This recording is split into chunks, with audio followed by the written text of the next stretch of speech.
जी। तो टिकट तो एक कोई मिलनी है जी। हम अपने प्रयास कर हमारे इलाके में चाहे आप पंचकुला से लेके आप जींद तक पूरी ये बेल्ट है जी। इसमें एक ही नेता है कांग्रेस पार्टी में जो इलाके में राज ले सकता है जी। वो है रणदीप सिंह सुरजेवाला। हल्के से कुछ ऐसे नेता भी आते हैं जो उत्तर की वोट लेके दक्षिण को मजबूत करने का काम करते हैं। मैं बात करूं तो जयप्रकाश जेपी की बात कर रहा हूं जो हुड्डा साहब के खेमे में से आते हैं। हम किसी के खिलाफ नहीं है लेकिन हम उनके खिलाफ है जो हमारे इलाके में चौधराने के खिलाफ है उनके खिलाफ है। वैसे हम किसी तो यानी जयप्रकाश जी के साथ व्यक्तिगत कोई द्वेष भाव नहीं है, लेकिन जो चौधर की बात है उसकी पक्ष में है कि उत्तर हरियाणा के बाद चौधर आना चाहिए। बिल्कुल जब पूरे हरियाणा राज कर लिया तो राज हमारा भी आना चाहिए, क्यों नहीं आना। तो कांग्रेस पार्टी में जयप्रकाश जी भी हैं, क्या लगता है अगर उनको टिकट मिले, वैसे आदमपुर चुनाव में अभी हार कर आए हैं, लेकिन अगर मिले तो क्या लगता है धर्मवीर के क्या स्टैंड रहेगा? एपी भाई आने वाली 13 जनवरी को गांव बाड़ू के अंदर किसान मजदूर बचाओ रैली का आयोजन किया जा रहा है जिसके मुख्य अतिथि रणदीप सिंह सुरजेवाला के माध्यम से आने वाले 13 तारीख को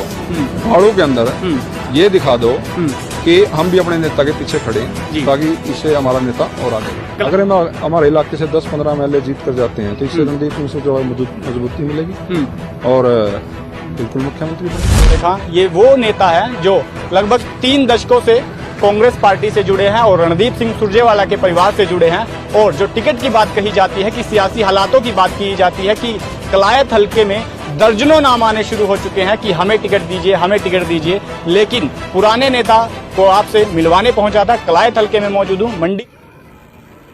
पूरे प्रदेश भर में तमाम राजनीतिक दलों से तमाम बड़े नेता कांग्रेस की तरफ रुख कर रहे हैं। अगर बात करें तो कुछ ही दिनों पहले कुछ बड़े नेता भी कांग्रेस में का हाथ थाम चुके हैं और चौधरी रणदीप सिंह सुरजेवाला का जो जनाधार है वो पहले भी मजबूत था, लेकिन जिस प्रकार से अब उनकी फौज बड़ी होती दिखाई दे रही है और लगातार उनके जो तमाम कार्यकर्ता हैं, उनके सिपाही हैं, वो रैली का आगाज कर चुके हैं। हमारे साथ धर्मवीर कोलेखा मौजूद है। इन्होंने क्या कुछ वो रूपरेखा तय की गई है, इस रैली के क्या कुछ वो सियासी मायने रहने वाले हैं और 2024 में क्या कुछ इसके प्रभाव पड़ने वाला है, सीधा इन्हीं से बातचीत कर लेते हैं। कलायत में इस समय मौजूद है, कलायत में पहुंचे हैं, तमाम साथियों से ये रूबरू हो रहे हैं, इनसे बातचीत कर ले। सर बहुत बहुत स्वागत है आपका। धन्यवाद। सबसे पहले तो दाज एपी चैनल के सभी दर्शकों को राम राम। एपी भाई आने वाली 13 जनवरी को गांव बाड़ू के अंदर किसान मजदूर बचाओ रैली का आयोजन किया जा रहा है जिसके मुख्य अतिथि रणदीप सिंह सुरजेवाला जी होंगे। तो क्या कुछ इसके सियासी मायने निकाले जाए, क्योंकि काफी पुराने साथी है रणदीप सुरजेवाला के आप। इससे पहले जब वो कर्नाटका की जीत के बाद आए थे तो एक और कार्यक्रम का आपने आयोजन किया गया था जिसमें काफी जन समर्थन पहुंचा था। अब क्या कुछ कयास लगाए जाए, कितने लोगों का हजूम यहाँ पर पहुंचने वाला है? देखो, पहले 12 अगस्त को गांव क्राउड के अंदर रैली की गई थी जी और वो एक सफल रैली थी जी। बिल्कुल। और उस रैली से लेके आज तक लगातार गांव टू गांव हम लोगों के बीच में जा रहे हैं जी। हाथ से हाथ जोड़ो अभियान जो हमने शुरू किया था उसी के तहत अब हमने 13 जनवरी की बाड़ू गांव के अंदर किसान मजदूर बचाओ जो रैली रखी है जी। तो गांव टू गांव जैसे हम जा रहे हैं लोगों के अंदर एक जोश है। कांग्रेस पार्टी से जुड़ने के लिए हर बरादरी हर भाई तैयार है जी। और ये रैली जो गांव बाड़ू की रैली है ये पूरे कैथल जिले नहीं पूरे हरियाणा के अंदर एक संदेश देगी जहां पर हजारों की संख्या में कांग्रेस पार्टी कर्मठ कार्यकर्ता वहां पहुंचेंगे और कांग्रेस पार्टी को मजबूत करेंगे। भाई धर्मवीर सिंह कोलेखा सहयोग करेंगे और हमारे नेता रणदीप सिंह सुरजेवाला के हाथ मजबूत करने का काम करें। इससे पहले भी काफी रैलियां होती है, लेकिन किसान और मजदूर की बात आप कर रहे हैं। अभी क्या कुछ हालात लगते हैं पूरे प्रदेश भर में किसान मजदूर की अभी स्थिति को देखते हुए? देखो, जहाँ तक किसान और मजदूर की बात है, इस बीजेपी की सरकार के अंदर सबसे ज्यादा जो मार पड़ी है जी वो किसान और मजदूर के ऊपर पड़ी है जी। क्योंकि कोरोना काल के बाद महंगाई जो है आसमान को छू रही है। गरीब आदमी को चाहे वो तेल की बात हो, चाहे वो चीनी आटे की बात हो, चाहे वो किसी तरह की बात हो, तो गरीब आदमी को अपना चूल्हा चलाना और घर चलाना बहुत मुश्किल हो गया है। जहाँ तक किसानों की बात है, पिछले साल लंबे टाइम तक 1.25 साल के करीब किसान धरने पर बैठे रहे। 700 किसानों की शहादत हुई और सरकार ने जो भी वहाँ वादा खिलाफी की, चाहे MSP की बात हो, चाहे वो मुआवजे की बात हो, चाहे वो किसानों को शहीद का दर्जा देने की बात हो, तो सारी बातों से वादा खिलाफी की। उसी वादा खिलाफी को लेकर हम ये किसान और मजदूर बचाओ रैली का गांव बाड़ों के अंदर जो आयोजन करने जा रहे हैं, ये हमारा मेन उद्देश्य यही है कि हम इस बहरी और गूंगी सरकार को नींद से जगाएं जी। और जो भी हमारा ये इलाका है, इस इलाके के अंदर एक बुगल बजाएं, जो बुगल पूरे हरियाणा के अंदर उसकी आवाज जाए। आपके समर्थक कहीं ना कहीं जो नारे लगाते हुए दिखाई देते हैं भावी विधायक के, और काफी पुराने साथी है आप रणदीप सिंह सुरजेवाला के, और रणदीप सिंह सुरजेवाला का काफी बड़ा कद हुआ है कर्नाटक जीत के बाद, और फिलहाल मौजूदा राज्यसभा सांसद है। टिकट को लेकर भी बातें कही जाती है, कहाँ पर देखते हैं? देखो, जहाँ तक टिकट की बात है कि जिस भी पार्टी का लहर होती है जी, उस पार्टी के अंदर टिकटार्थी ज्यादा हो जाते हैं, और टिकटार्थी ज्यादा होना कोई गलत बात नहीं है जी।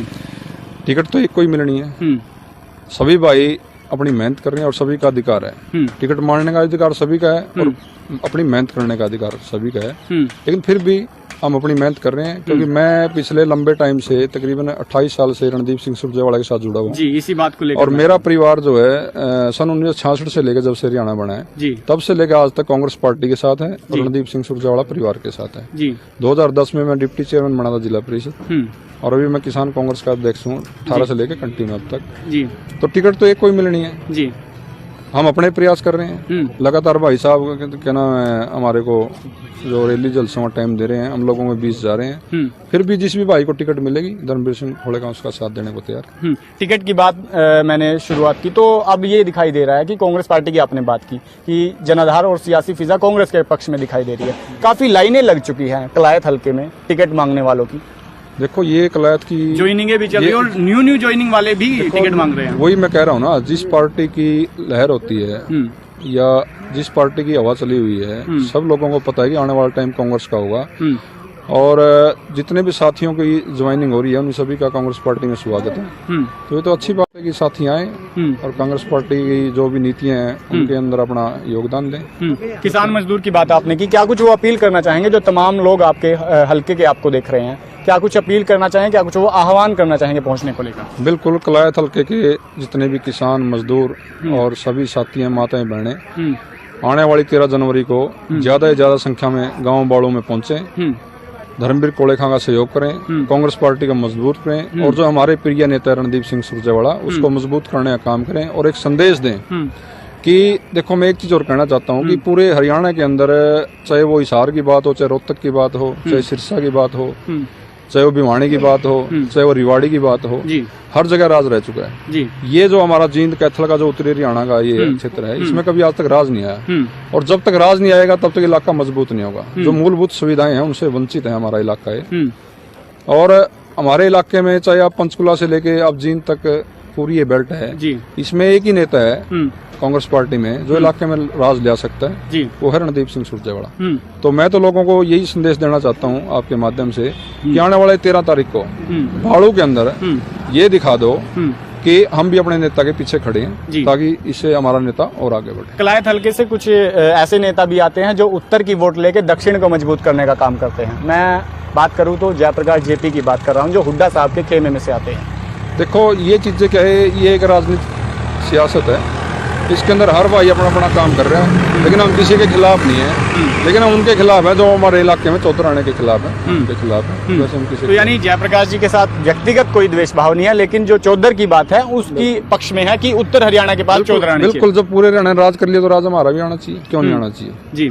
तो जीत की बात जब कहते हैं, चाहे भावी मुख्यमंत्री की बात कहते हैं, भावी मुख्यमंत्री के नारे लगने शुरू हो चुके हैं रणदीप सिंह सुरजेवाला। कहाँ पर देखते हैं, क्या कुछ हालात देखते हैं? क्योंकि आप ही ने अभी चर्चा की है उत्तर और दक्षिण और तमाम दिशाओं की, हरियाणा की, वहाँ से चौधर आ चुकी है, और कहाँ तक देखते हैं कि रणदीप सुरजेवाला को मुख्यमंत्री के रूप में? मैं वही चीज कह रहा हूँ कि मेरा जो इलाका है ये, उसमें जींद कैथल और ये पूरा जो इलाका है, यहाँ जिस भी भाई को टिकट मिले, मैं अकेले कलायत की बात नहीं कर रहा जी। इस पूरे इलाके में जिस भी भाई को कांग्रेस की टिकट मिले, तो मैं तो सभी साथियों से, कांग्रेस पार्टी कर्मठ कार्यकर्ताओं से और अपने इलाके की जनता से ये अपील करना चाहता हूँ कि उस भाई का साथ दें जिसको भी टिकट मिले। अगर हम हमारे इलाके से 10-15 MLA जीत कर जाते हैं तो इससे रणदीप सिंह सुरजेवाला मजबूती मिलेगी और बिल्कुल मुख्यमंत्री बनेंगे। तो कांग्रेस पार्टी में जयप्रकाश जी भी हैं, क्या लगता है अगर उनको टिकट मिले, वैसे आदमपुर चुनाव में अभी हार कर आए हैं, लेकिन अगर मिले तो क्या लगता है धर्मवीर के क्या स्टैंड रहेगा? देखो, टिकट